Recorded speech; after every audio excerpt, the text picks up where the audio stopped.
Épisode 9 de la France, ce pays laxiste.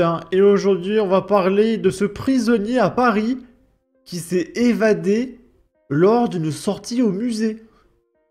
Parce que oui, nos impôts financent des sorties au musée pour nos individus qui ont planté des gens. Parce que pour aller en prison en France, il faut le faire. Donc lui, c'était un fou furieux. Il a peut-être tué des gens, on ne sait pas.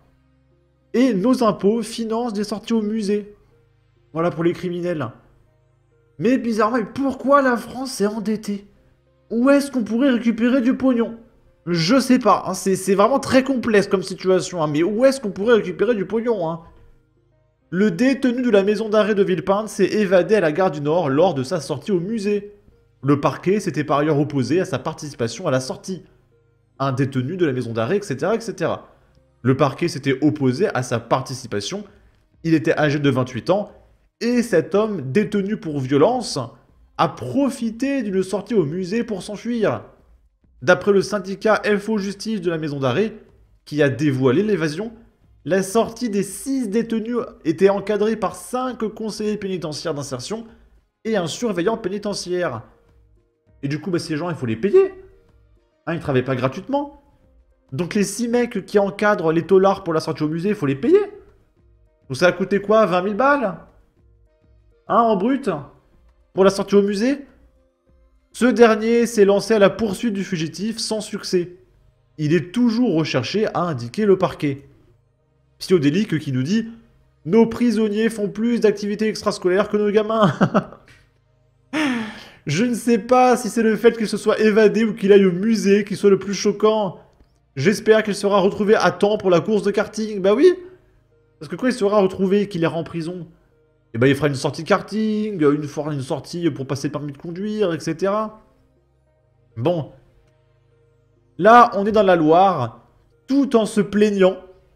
Un migrant algérien voleur de personnes âgées et vulnérables écope de sa 31e mention à son casier judiciaire.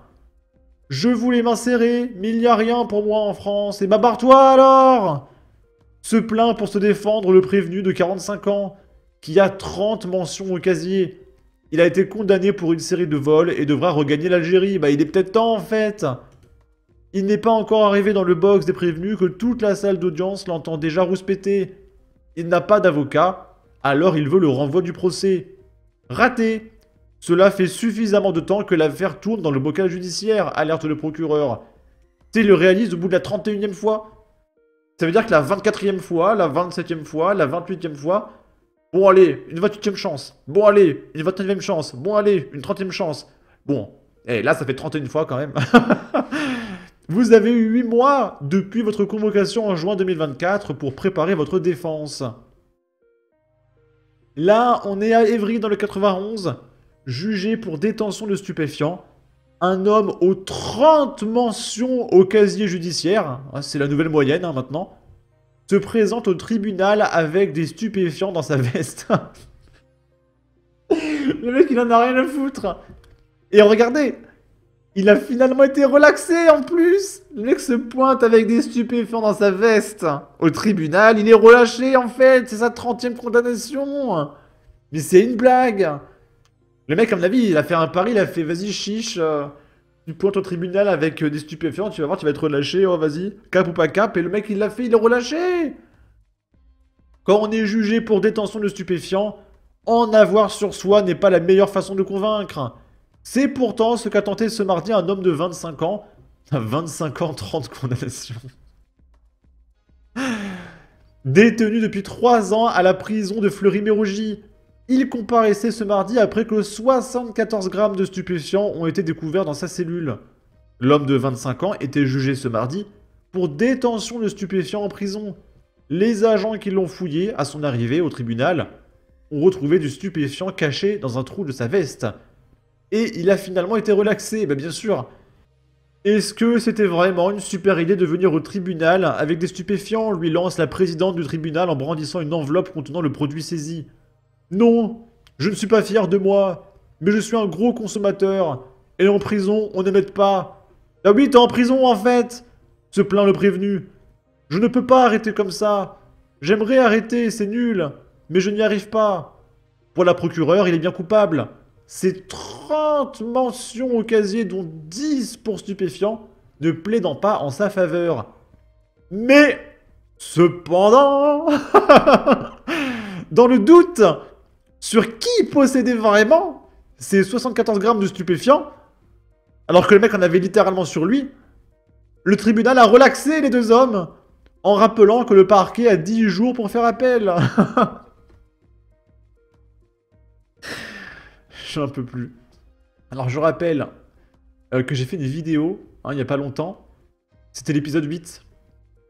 Ça s'appelle « Nouveau champion national, 82e condamnation ». Et j'ai mis dans miniature une image de Hajime no Ippo, il remporte la ceinture des champions poids lourds. Mais qu'est-ce que c'est que ça, en fait? C'est les poids plumes en plus, c'est pas les poids lourds. Bon. Là, on est à Bastia. Et il y a un pervers algérien qui fait des choses que je ne peux pas dire sur YouTube. En gros, il se fait plaisir. Devant des gamines dans un train. Il ressort libre du tribunal avec sursis et pourra rester en France, mais bien sûr. 18 janvier 2025. Ce samedi 18 janvier, un homme a été placé en garde à vue à Bastia pour exhibition S. Les faits se seraient déroulés récemment à bord d'un train des chemins de fer de la Corse lors d'une desserte ferroviaire entre Bastia et Casamosa. Ils avaient été par ailleurs dénoncés hier par une mère de famille sur le réseau social Facebook. Depuis, la publication a été partagée près de 700 fois. Selon nos informations, plusieurs plaintes ont été déposées ces derniers jours pour des agissements similaires. Et la maman nous dit « Info importante ! C'est vrai. Alors merci de partager un max pour que les gamines fassent très attention. Ma fille était hier dans le train et un homme grand et maigre, la vingtaine, de type maghrébin, la fixe et lui faisait comme s'il lui envoyait des bisous. Cet homme à la sortie du train l'a suivi jusqu'à son véhicule et s'est mis près de la porte pour qu'elle sorte. Aujourd'hui, une gamine de 17 ans prenant le train a décrit un individu du même genre que celui de ma fille, le suivant dans le train et s'est fait plaisir devant elle dans le train. La gendarmerie est au courant, faites attention, train Bastia-Casamosa. La gare est prévenue. 31 janvier, mise à jour. Haroun Deas, un homme de nationalité algérienne âgé de 19 ans, a été reconnu coupable d'exhibition S lors d'une desserte entre Bastia et Casamosa, et il a pris 6 mois de prison avec sursis, donc rien, lors d'une procédure de comparution immédiate devant le tribunal correctionnel de Bastia, ce jeudi 30 janvier. Selon les éléments du dossier, le prévenu se serait caressé une certaine partie du corps par-dessus son pantalon en regardant avec insistance des gamines. Jean-Philippe Navarre, le procureur de la République de Bastia, avait requis 6 mois de prison ferme avec mandat de dépôt et une interdiction de territoire pendant 3 ans.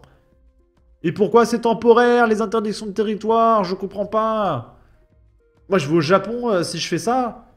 Déjà, je me fais exploser dans une cellule par 5 policiers japonais. Et je suis banni à vie. Je comprends pas. Saint-Cloud, dans le 9-2. Un couple attaqué par un individu à coups de tournevis. Il était sous le coup d'une décision de justice qui lui interdisait de porter ou de détenir une arme. Mais le tournevis, c'est pas une arme. Il n'avait juste pas le droit de détenir un pistolet, un AK-47.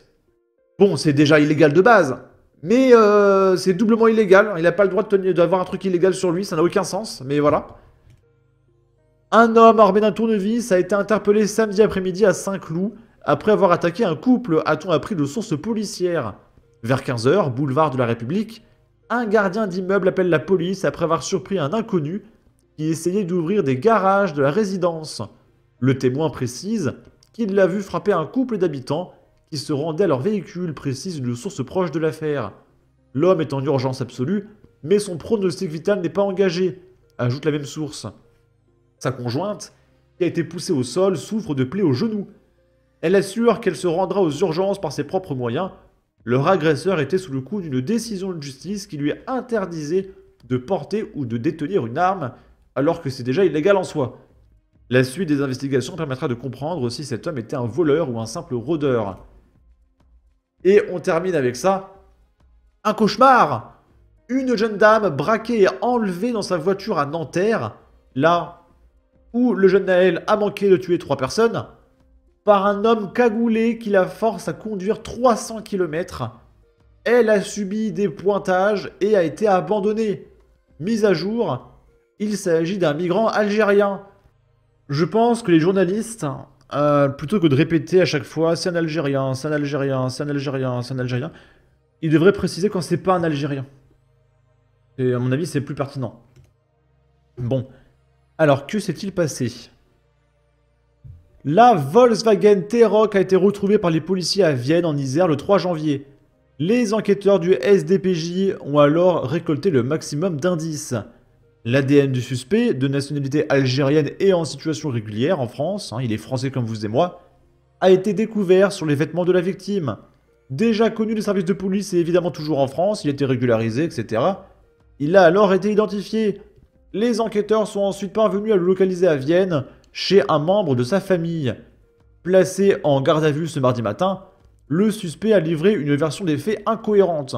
Donc il est malade. Il a été déféré jeudi devant un juge d'instruction. Il a mis en examen des chefs d'arrestation, enlèvement, séquestration, détention arbitraire suivie d'une libération avant le 7e jour, vol avec arme et tentative de pointage sous la menace d'une arme, a précisé le parquet de Nanterre. Un juge des libertés et de la détention a ordonné son incarcération dans la foulée. Selon nos informations, il s'agit de Sadek, un SDF algérien de 36 ans. Asma, prénom de la victime, qui a été modifié, sera très probablement marqué à vie par la soirée du 27 décembre 2024. Ok. Sur ce, n'hésitez pas à donner votre avis, votre opinion, à partager, liker, commenter, ça aidera au référencement de la vidéo sur YouTube. Abonnez-vous, suivez-moi sur Twitter, prenez soin de vous, salut!